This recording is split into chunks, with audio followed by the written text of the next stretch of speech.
Hoje pela manhã, irmãos, a gente falou um pouco sobre o papel bíblico do marido no casamento. Falei sobre o mandato fundamental do homem, que é ser um líder. E o modelo dessa liderança é o modelo do líder pastor. É o marido que alimenta, que cuida, que zela, que vela, que protege. É aquele jardineiro que trabalha no seu jardim, para que o seu jardim possa florescer e possa ser um lugar de delícias, um lugar de prazer. Eu sempre digo, irmãos, que o homem, ele precisa sempre ter o anseio de voltar para casa. O homem que sai do trabalho e não tem prazer de voltar para casa, alguma coisa está errado. Alguma coisa precisa ser consertado. Porque o lar, sobre a liderança do marido, do pastor amoroso, do marido que zela, que cuida, que ama, que lidera, tem que ser um pedacinho do céu. E o seu lar tem que ser um lugar assim de aconchego, um lugar de compreensão, de carinho, de ternura, que todos nós deveríamos sentir alegria e prazer de voltar para casa. E a liderança do marido é prioritária, é peculiar, para você criar esse ambiente fraterno dentro da sua casa. Falei hoje pela manhã sobre a questão do cabeça, a autoridade, a liderança do marido dentro de casa. Para quê, pastor? Para que a esposa, ela seja uma mulher que não fique sobrecarregada com papéis que não lhe cabem, e que muitas vezes ela precisa tomar iniciativa, porque os homens às vezes são omissos, e é claro, a mulher então tem que tomar a dianteira. Mas a vontade de Deus para o casamento é que o homem seja o cabeça da esposa e do seu lar, seja o líder, e o líder que ama, que se sacrifica, que se entrega, que pensa primeiro na esposa do que todas as outras coisas, e que cuida, desse jardim maravilhoso que Deus te deu como jardim primordial, para você cuidar e proteger, se possível, com a sua própria vida. Eu quero falar um pouco nessa noite rapidamente sobre o papel da esposa no casamento. E eu queria ver com vocês então, versículo 22 ao 24 de Efésios capítulo 5, porque esse texto se repete em Colossenses 3,18 e também em 1 Pedro 3, capítulo 1. Mas eu queria ficar apenas com esse texto de Paulo aos Efésios. Ele diz assim: as mulheres sejam submissas ao seu próprio marido, como ao Senhor. Porque o marido é o cabeça da mulher, como também Cristo é o cabeça da igreja, sendo este mesmo o salvador do corpo. Como, porém, a igreja está sujeita a Cristo, assim também as mulheres sejam em tudo submissas ao seu marido. O interessante é que alguns anos atrás eu fiz uma viagem com a minha Teresa e nós fomos na França. Nós visitamos o Museu de Louvre na França. E o Museu de Louvre é um lugar admirável. Lá contém obras de artes maravilhosas. Por exemplo, no Museu de Louvre tem a Vênus de Milo. Lembra, meu bem? Aquela estátua famosa feita por Michelangelo. O Museu de Louvre, irmãos, é um museu imenso, e as grandes obras de arte, principalmente de pinturas como Van Gogh, Monet, estão lá para abrilhantar as paredes do Museu de Louvre. Mas existe uma pintura no Museu de Louvre que é o destaque do museu, e logicamente todo aquele que visita o Museu de Louvre precisa ver essa obra de arte. Você já deve saber mais ou menos quem é. E o interessante é que quando nós chegamos aonde estava essa grande, pequena obra de arte, nós ficamos assim meio espantados, porque nós esperávamos assim um quadro de dimensão maior.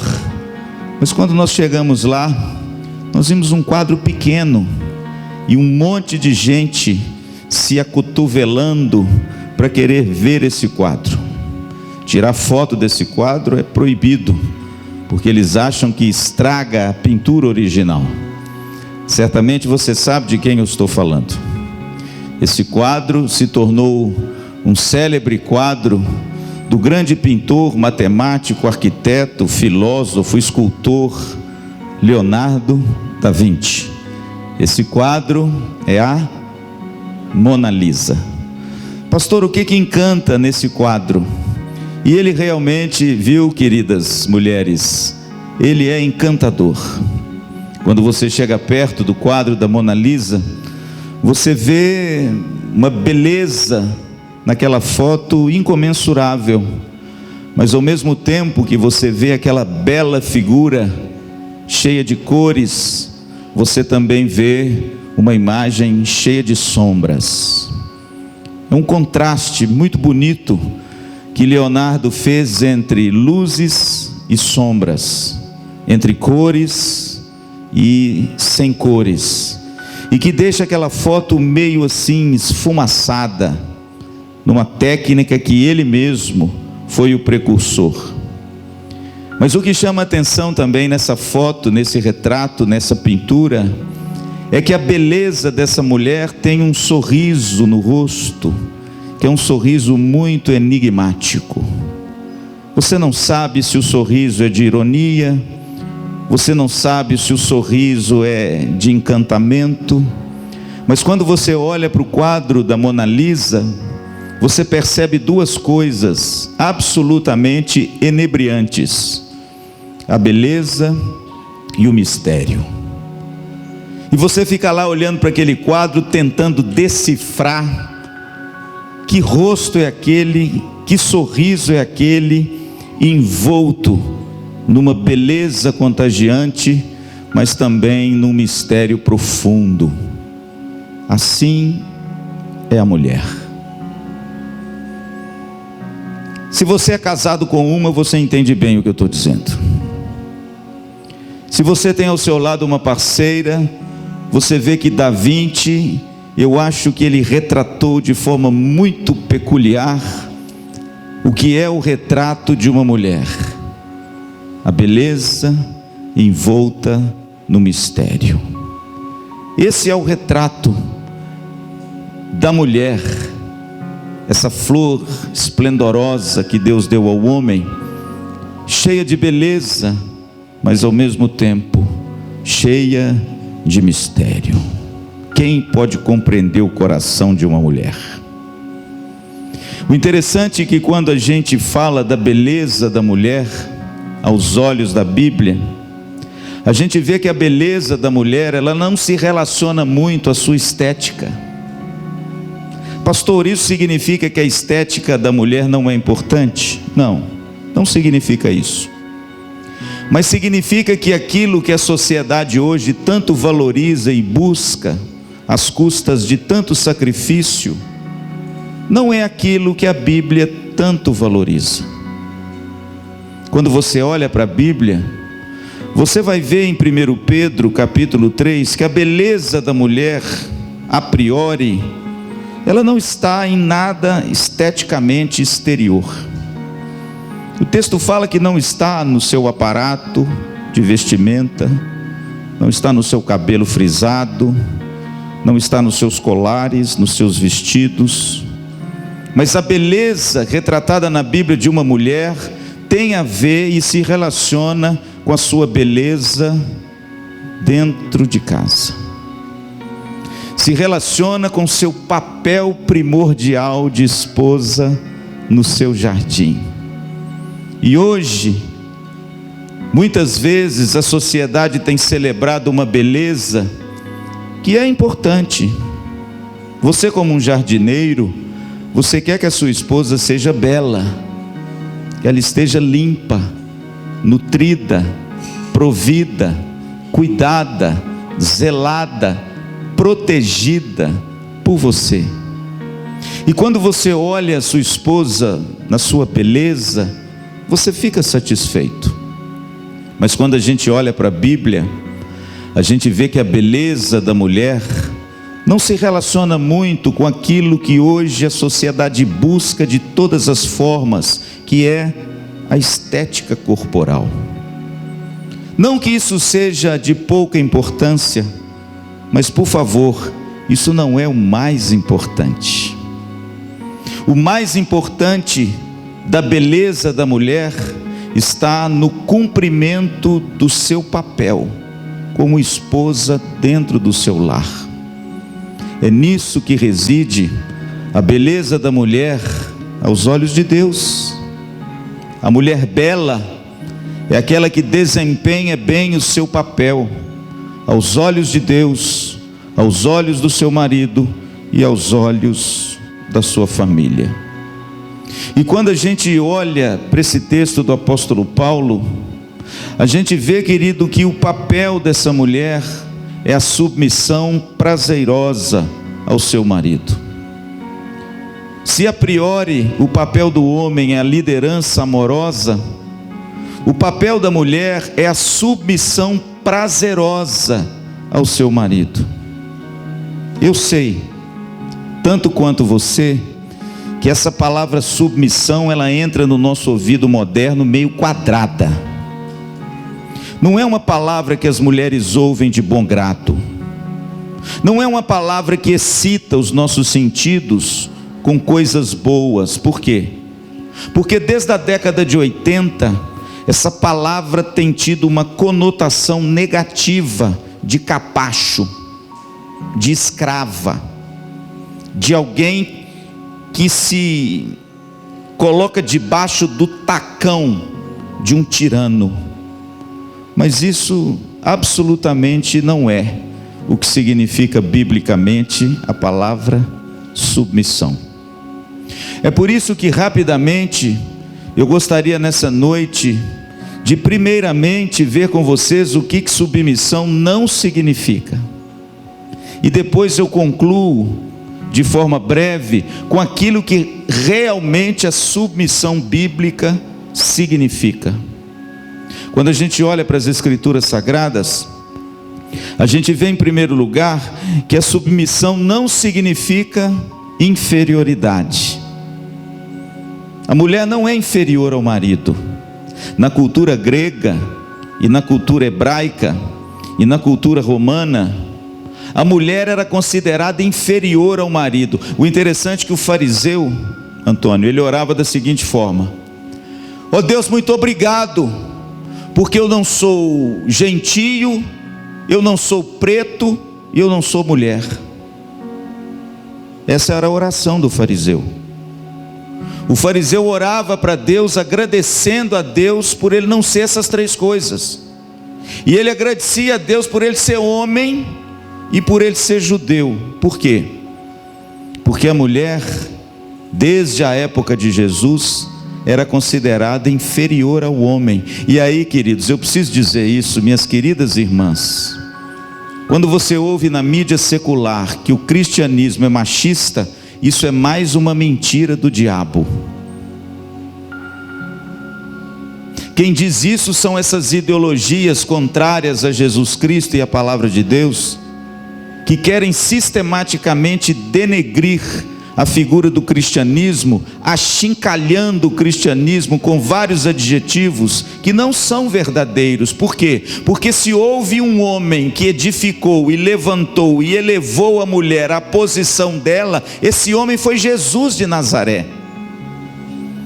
Foi Jesus que se revelou às mulheres. Foi Jesus que tornou a mulher a sua primeira missionária. Foi Jesus que, depois de ressuscitado, apareceu em primeiro lugar a uma mulher.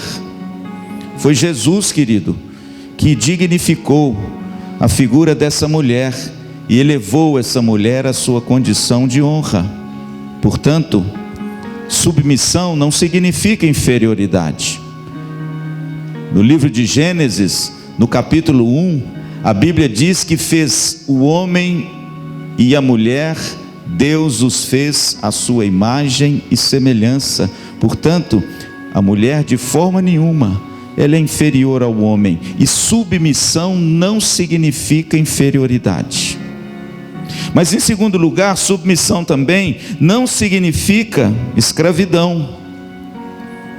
Tem gente que acha que a palavra submissão é a mulher tornar-se escrava do homem. Absolutamente. Em Gênesis capítulo 2, no versículo 18, falei hoje pela manhã, quando Deus cria a mulher para o homem, Ele cria a mulher para estar ao lado do homem. Ele não cria a mulher para estar abaixo do homem.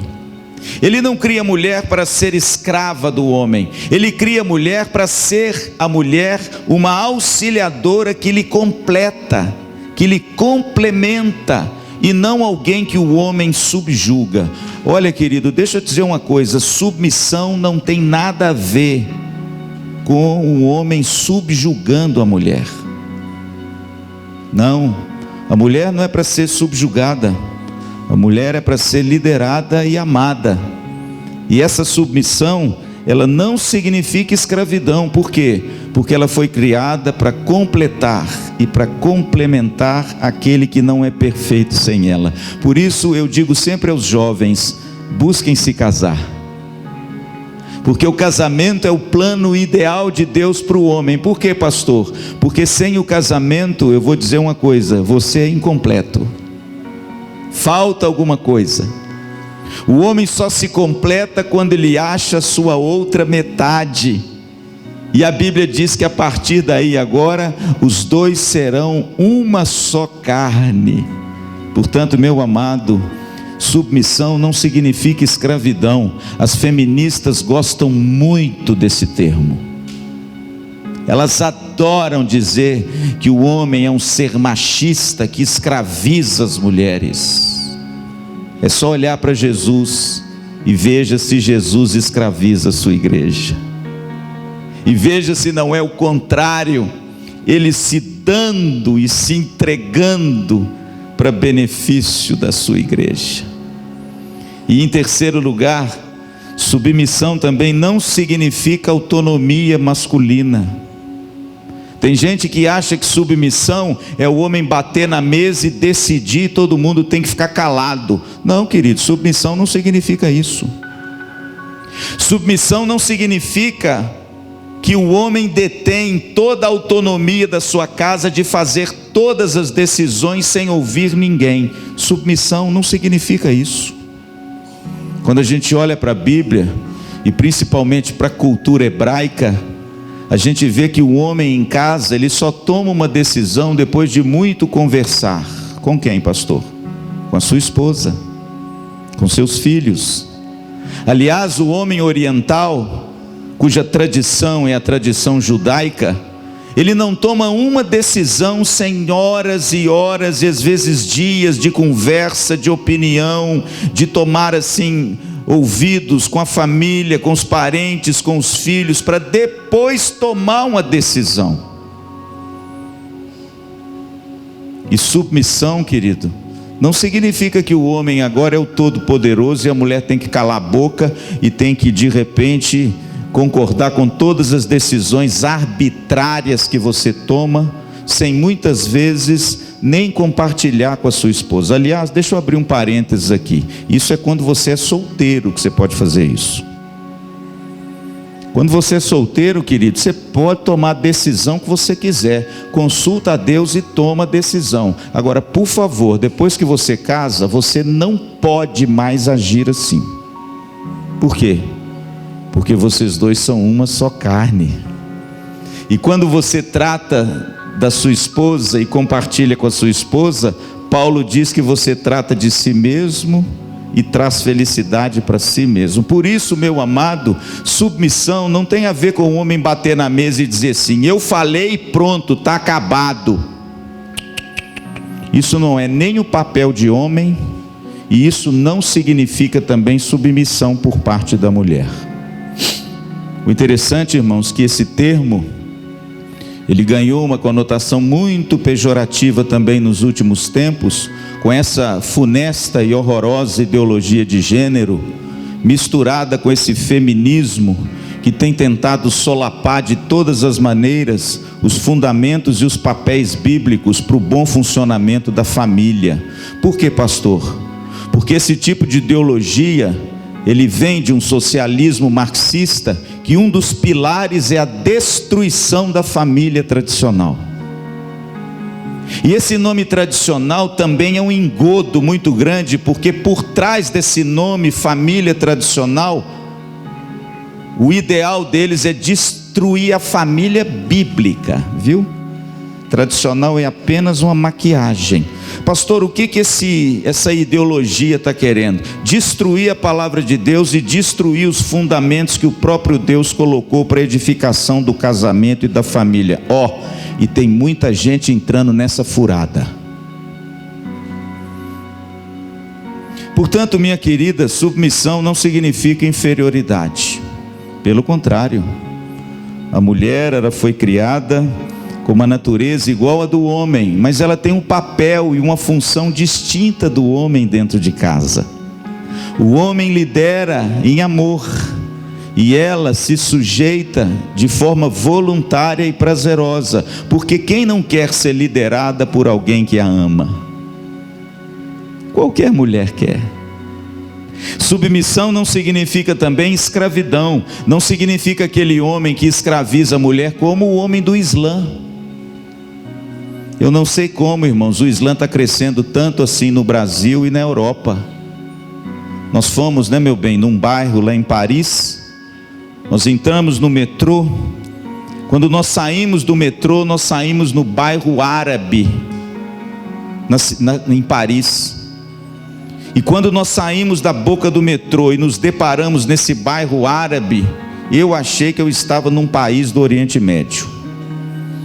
Eu achei que eu tinha sido teletransportado por um país no centro do islamismo e do Oriente Médio. Por quê? Porque todos que estavam lá eram árabes, e todos os que estavam andando nas ruas eram muçulmanos, e todas as mulheres vestiam burca. E uma coisa me chamou a atenção: como os homens muçulmanos tratam as suas mulheres, escravizam as suas mulheres, colocam as suas mulheres debaixo do seu tacão. Por quê? Porque para o Islã a mulher é inferior ao homem e o homem é superior à mulher. O cristianismo não.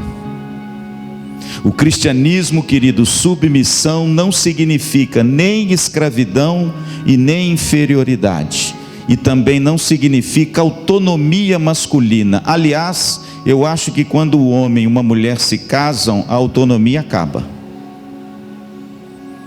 Tem muita gente sofrendo problemas no casamento, porque o sujeito entra no casamento e quer continuar a ter vida de solteiro no casamento. Sabe o que você faz então, meu filho? Vai ficar solteiro. Porque quando a pessoa entra num casamento, ela precisa compartilhar sua vida em todos os aspectos, principalmente nas grandes decisões que um casal deve tomar. Quando eu recebi o chamado de Deus para vir para Maringá, eu pastoreava uma igreja em Belo Horizonte há 19 anos. Uma igreja amorosa, uma igreja que eu amava, uma igreja que me amava e me ama até hoje. Uma igreja que a minha filha cresceu nessa igreja. Uma igreja que a minha esposa viveu nessa igreja a vida inteira dela de crente. Uma igreja que eu achei que eu ia me aposentar nessa igreja. Mas Deus me chamou para deixar a casa da parentela da minha esposa e ir para uma terra que Deus ia me mostrar. E eu me lembro muito bem a pessoa que telefonou para mim e me fez o convite de conhecer a terra, de espiar a terra, como Josué fez. Eu me lembro muito bem o que eu disse a ele no telefone. Eu estava no meu carro, eu disse: eu quero uma semana para eu dar para você qualquer tipo de decisão ou qualquer vislumbre de decisão. Ele disse: mas por que, reverendo? Eu falei: porque eu preciso primeiro orar, e primeiro eu preciso falar com a minha Teresa. Eu fico muito preocupado com homens que não comunicam às suas esposas as suas decisões. Eu fico muito preocupado com homens que são arbitrários e que acham que submissão é não dar ouvidos à voz que está do seu lado para te ajudar a tomar a decisão certa. Não, querido, submissão não significa autonomia do homem, significa outra coisa.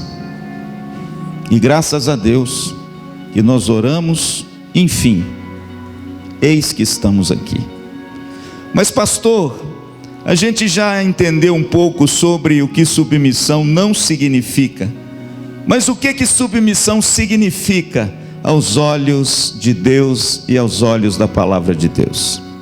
Em primeiro lugar, a palavra submissão significa oferecimento voluntário. Olha que coisa bonita. Quando a gente ouve dessas feministas amalucadas que tem por aí, a palavra submissão, a gente acha que é aquela coisa obrigada, que o sujeito arrasta a mulher pelo cabelo, parecendo aquelas imagens de homem das cavernas, né? E a mulher esperneando, não querendo fazer a coisa, e o homem obrigando a mulher a fazer aquilo. Olha como essa mulher, o homem quer que ela seja submissa a ela. Mas irmãos, a palavra submissa no grego é a palavra hipotasso. É uma palavra grega linda que significa aquele que se sujeita de vontade própria. É bonito, não é?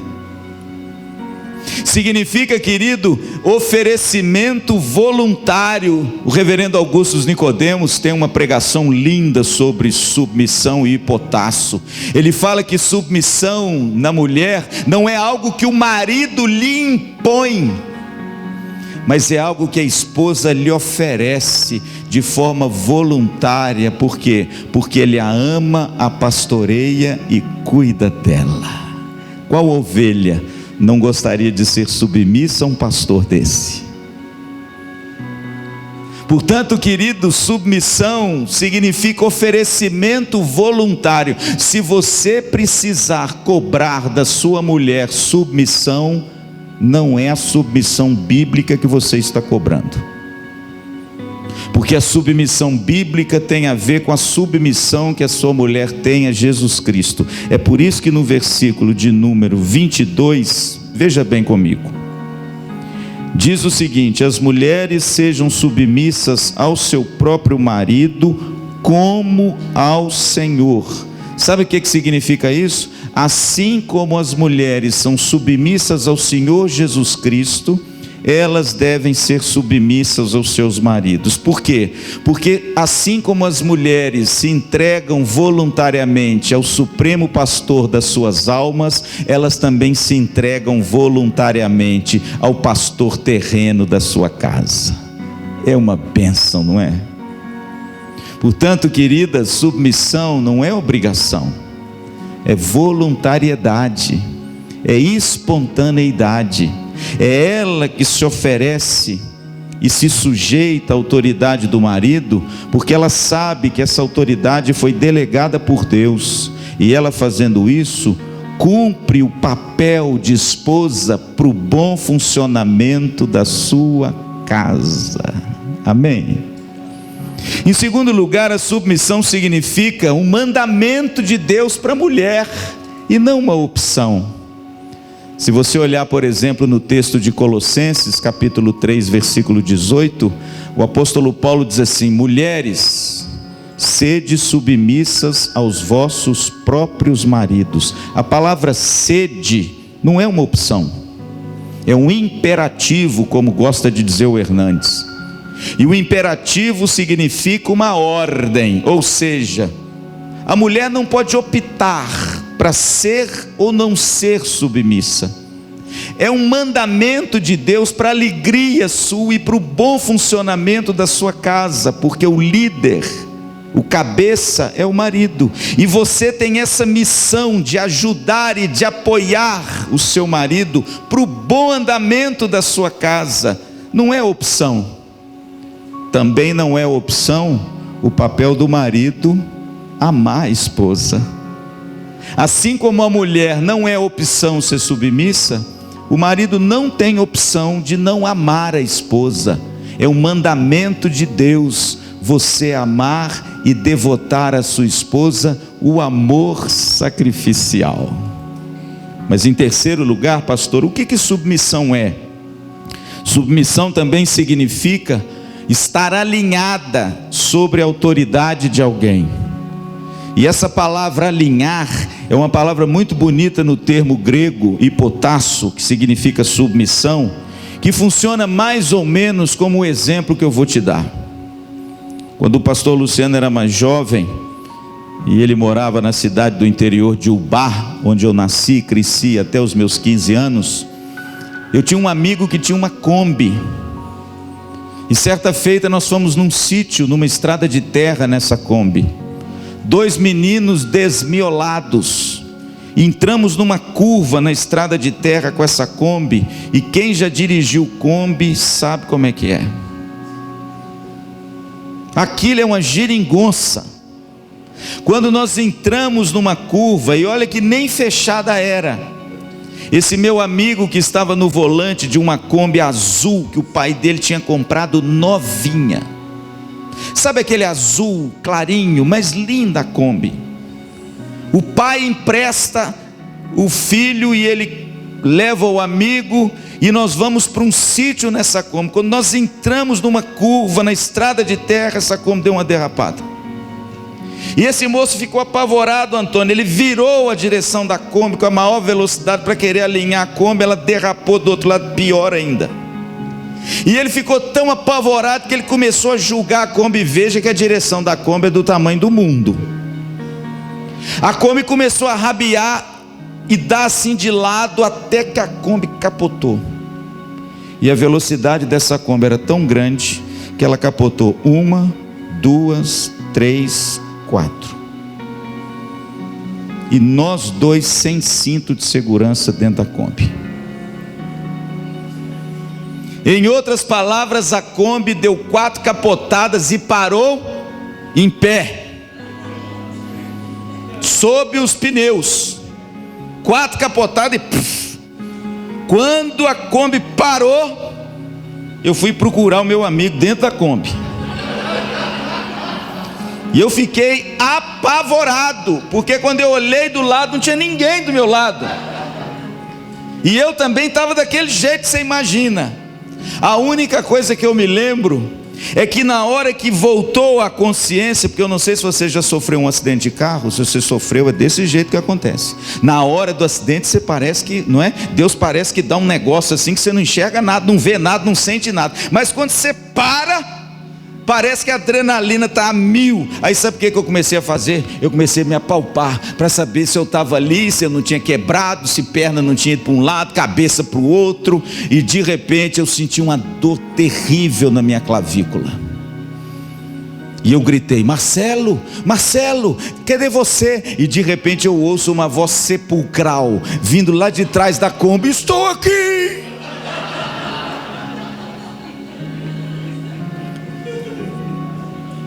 Imagine 2 jovens de 15 anos dentro de uma Kombi, capotado 4 vezes, com a clavícula quebrada e ele com um corte grande no rosto.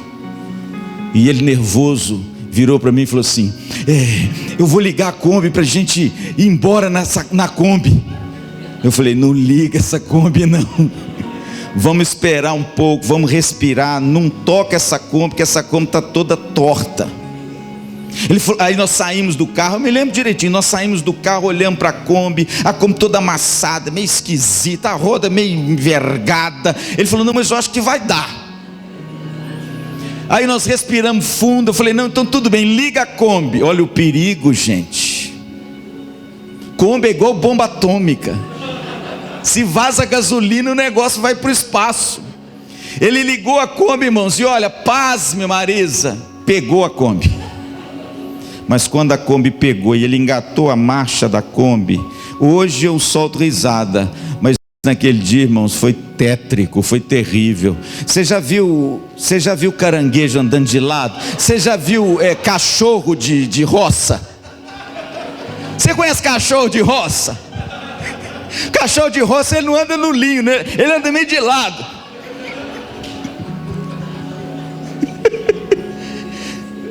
Vocês não conhecem cachorro de roça? Cachorro de roça é o seguinte: tem uma carroça com aquele velhinho que vende leite de casa em casa e um cachorro, e ele vai vendendo leite e o cachorrinho vai andando de lado. Quando o sujeito tocou a Kombi estava parecendo um cachorro de roça. O chassi, irmãos, empenou. A roda da frente estava virada para um lado, a roda para trás estava virada para o outro. Então a Kombi queria ir, mas não queria. Você entende? E eu estou assim, olha, então aconteceu um negócio estranho. A Kombi está meio com dificuldade, meu filho, para andar, porque, olha aqui, ela está meio... Eu confesso a vocês que quando eu estava lendo esse texto do alinhamento, não teve como eu não me lembrar do meu acidente com a Kombi. Sabe por quê, irmãos? Porque o casamento precisa funcionar assim. O casamento, ele é como um carro, entende? E ele não pode andar desalinhado. Olha só, o carro tem 4 pneus, os 4 pneus são iguais, não tem diferença entre eles, mas eles têm funções diferentes e locais diferentes de atuar. Os 2 pneus da frente, eles têm uma função do carro, e os pneus de trás têm uma outra função, mas eles são iguais. E se você desalinhar os da frente com o de trás, o carro anda, meu doutor? Anda porque você já fez muitas viagens com o seu carro desalinhado. Mas quando o seu carro está desalinhado, o que acontece com a direção?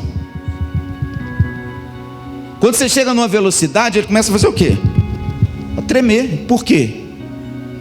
Porque está desalinhado. Sabe o que significa o homem ser o líder e a mulher ser a parte que o auxilia na sua submissão? É o carro alinhado. Pastor, o carro desalinhado até anda, mas ele não anda bem. Ele anda, mas ele anda com dificuldade. Ele anda porque os papéis não estão sendo desempenhados direito. O marido, aquele que está à frente, ele não está alinhado com a sua esposa, que precisa auxiliá-lo para que o carro ande de forma perfeita, majestosa, tranquila na estrada. E aí que mora o perigo de muitos casamentos. Sabe por quê? Porque às vezes o marido até se esforça para ser o jardineiro da casa, mas a esposa não se esforça para ser submissa a esse homem. Ela quer a independência, ela quer os seus direitos, ela quer ser igual ao homem, e quando não, liderar a sua casa. Sabe o que significa isso, querido? Significa você trocar de ordem os pneus.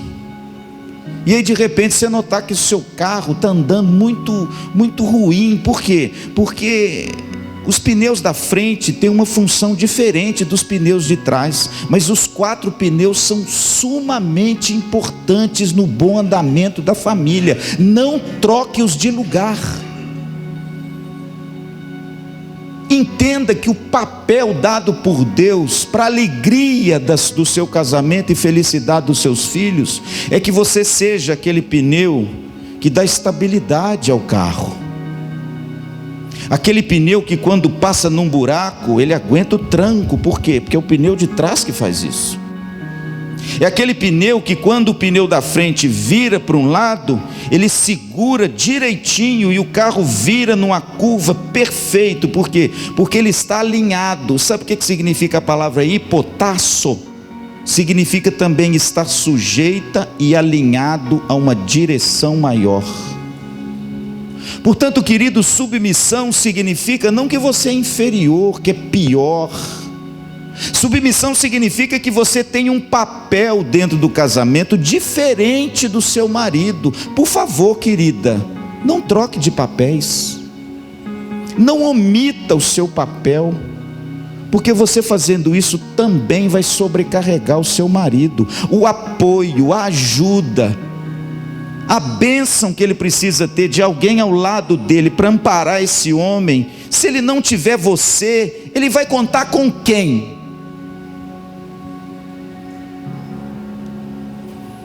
Eu sou pastor há 25 anos, gente. Eu não comecei a pastorear a igreja ontem, não. Eu tenho milhares e milhares de casos de homens que se encantam com secretárias. Por quê? Porque não tem em casa uma esposa que o apoie, que o encoraje, que o ajude, que o auxilie, que esteja ombreada com ele. que cumpra o seu papel dentro de casa, mas no escritório ele tem, no trabalho ele tem, e está sempre lá, solícita, bonita, arrumada, pronta para auxiliar esse homem. Aí de repente, irmãos, acontece o pior. Por quê? Porque o homem sem a sua auxiliadora é incompleto, e se ele não encontra isso dentro de casa, pode correr o risco dele encontrar fora de casa, e as tragédias se instalam. E quando você cava um pouquinho para ver o porquê, você vai ver que é coisa simples. O que ele queria é o auxílio, é um apoio, é uma palavra de encorajamento, é de repente aquela força que ele necessita para de repente tocar a vida e o empreendimento da sua casa. Mas ele não tem. Por quê? Porque é ela que quer liderar, é ela que quer ter a palavra final, é ela que quer ter toda a autoridade no céu e na terra, e sem a palavra dela, nada do que foi feito se fez. E aí sabe o que acontece, querido? Tragédia, porque não encontra essa mulher. Pastor, o que significa submissão em último lugar? Submissão significa também o cultivo de um caráter manso e tranquilo. Veja aqui no versículo 33, olha o que diz as Escrituras: não obstante vós, cada um de per si também ame a própria esposa como a si mesmo, e a esposa faça o que com o marido? Respeite o marido. Veja, querido, que se você olhar para a palavra de Deus, você vai ver que a mulher submissa, essa mulher que tem uma missão de apoiar e de estar ao lado do seu marido, porque é isso que significa submissão, é você se entregar de forma voluntária e espontânea, uma missão muito sublime. Qual é, pastor? Apoiar o seu marido, estar ao lado dele nas decisões, ombrear com ele as labutas e dificuldades da vida que ele tem, em grau de muito mais responsabilidade do que as mulheres, ou pelo menos deveria ter, de ser o provedor, de ser o cuidador, de ser aquele que zela, que guia, que dá direção, que alimenta, que cultiva o seu jardim e que protege com toda a sua vida o seu jardim.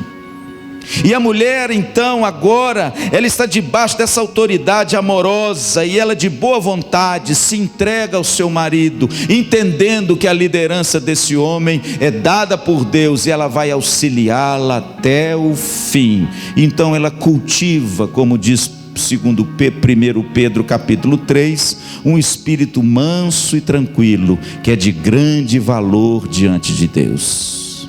Submissão também, minha querida, tem a ver com qualidades de caráter, tem a ver com a mulher ser uma pessoa dócil, uma pessoa mansa, uma pessoa tranquila. 1 Pedro capítulo 3, versículo 3 e 4, o apóstolo Pedro fala sobre isso.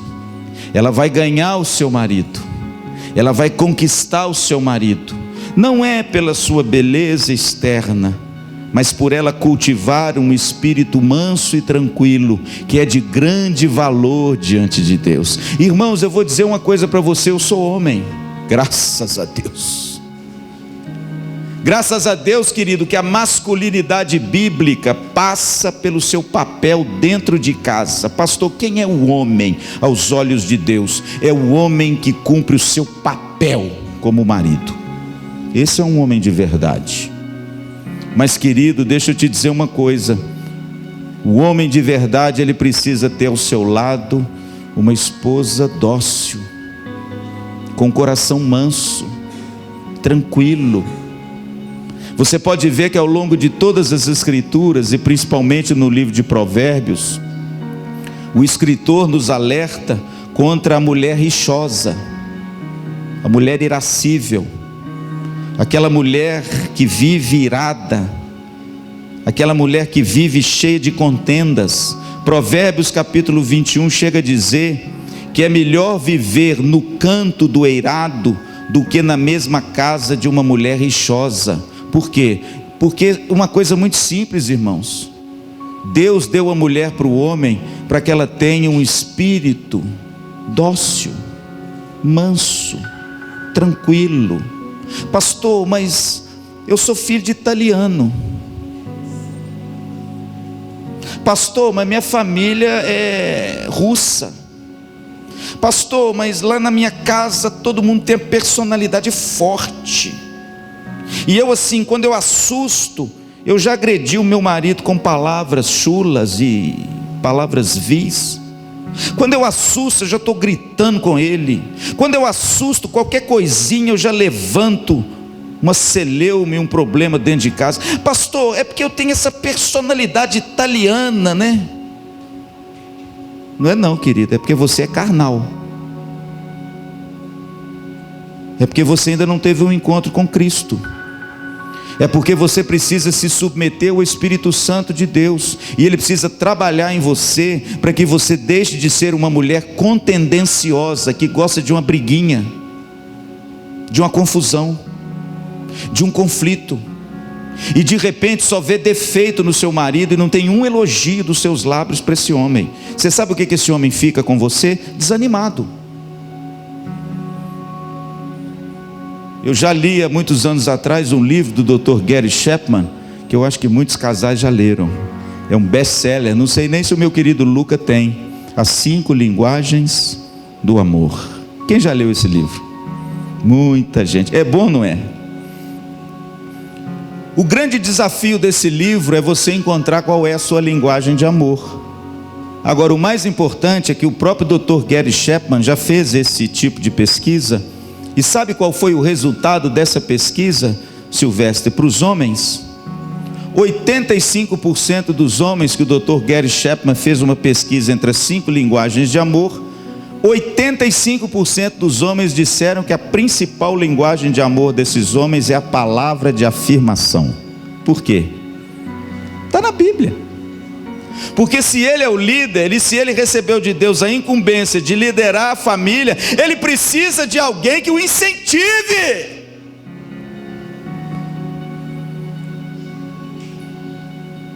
Que esteja pronta para dizer para ele: meu bem, que bênção, o que você fez foi muito bacana, incentiva esse homem. Mas não, irmãos,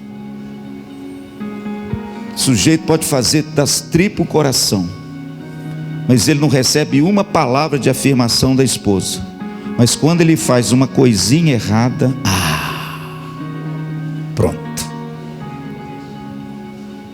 pronto, está armado o circo dentro de casa. E aí sabe o que acontece com esse homem? Ele vai ficando desanimado, o coração dele vai ficando amargurado. Ele vai dizendo assim: puxa, mas eu estou fazendo de tudo, eu estou me esforçando, e se eu erro em alguma coisa, você é a primeira a me atirar pedra. E quando eu acerto, aonde está o seu elogio? Pastor, por que é assim? Por uma razão simples. Deus colocou a mulher para ela ser uma auxiliadora idônea, e deu a essa mulher um papel para que ela seja submissa à liderança do seu marido, para que ela possa incentivar o seu marido nas coisas boas, nas coisas de Deus, nas coisas que haja consenso, e acima de tudo, encorajar, investir, apoiar o seu marido, e não denegri-lo, desonrá-lo, envergonhá-lo com palavras que o rebaixam, que o humilham dentro de casa. Deixa eu dizer uma coisa para você, meu querido irmão, e para você, minha querida irmã: não humilhe o seu marido. Cuidado com aquilo que sai dos seus lábios dentro de casa para o seu marido. Sabe por quê? Porque um homem humilhado é um homem perigoso.